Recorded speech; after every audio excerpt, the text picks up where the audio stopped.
Ya, shalom saudara-saudara.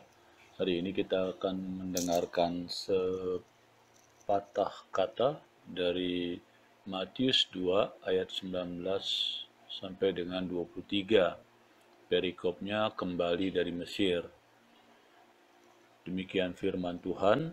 Setelah Herodes mati, nampaklah malaikat Tuhan kepada Yusuf dalam mimpi di Mesir, katanya, "Bangunlah, ambillah anak itu serta ibunya dan berangkatlah ke tanah Israel, karena mereka yang hendak membunuh anak itu sudah mati." Lalu Yusuf pun bangunlah, diambilnya anak itu serta ibunya dan pergi ke tanah Israel. Tetapi setelah didengarnya bahwa Arkelaus menjadi raja di Yudea, menggantikan Herodes, ayahnya, ia takut ke sana. Karena dinasihati dalam mimpi, pergilah Yusuf ke daerah Galilea. Setibanya di sana, ia pun tinggal di sebuah kota yang bernama Nazaret.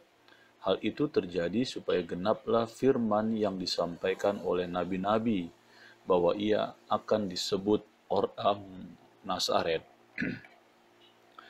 Perikop ini menuliskan bahwa Yesus kembali ke Israel karena malaikat Tuhan memberitahukan kepadanya bahwa Herodes, raja yang ingin membunuh bayi Yesus, telah mati, dan malaikat Tuhan memberitahukan itu kepada Yusuf melalui mimpi.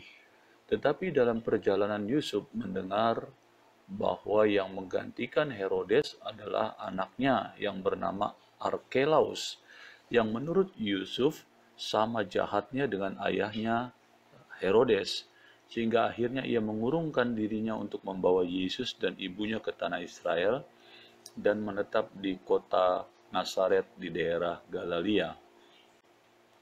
Dalam kisah ini, Herodes yang telah mati ini ternyata menuliskan wasiat untuk kerajaannya, supaya apabila ia telah mati dibagi tiga, yaitu satu untuk Arkelaus yang memerintah di Yehuda, dua Herodes Antipas yang memerintah di Galilea, tiga Filipus yang memerintah di timur laut dan seberang Yordan. Arkelaus yang dipercayakan memerintah di Yehuda ternyata adalah raja yang kurang baik. Ia memerintah untuk membunuh 3.000 orang yang berpengaruh, dan ia tidak lama memerintah di Yehuda. Oleh karena perbuatannya inilah, ketika Yusuf tahu, dia menjadi takut sehingga Yusuf tidak kembali ke tanah Israel, tapi ke kota yang bernama Nazaret di tanah Galilea. Yang kita harus ketahui, jangan membayangkan kota Nazaret itu kota terbelakang, karena kota Nazaret itu letaknya strategis. Nazaret itu terletak di lembah, dikelilingi bukit-bukit di bagian selatan. Dan kalau kita naik bukit, maka kita dapat melihat Laut Tengah, kapal-kapal yang berlayar ke segala arah, dataran rendah yang subur, ada jalan raya ke Damaskus dan Mesir, terus ke Afrika, dan sangat ramai. Dan jalan ini adalah jalan yang memiliki sejarah. Pertama, Yusuf yang dijual ke Mesir melalui jalan ini. Yang kedua, Alexander Agung pernah melewati jalan ini beberapa abad sebelum Yesus lahir. Yang ketiga, Napoleon pernah melewatinya dalam penyerbuan ke Timur Tengah. Jalan ini sering disebut Jalan Selatan atau kadang disebut Jalan Laut.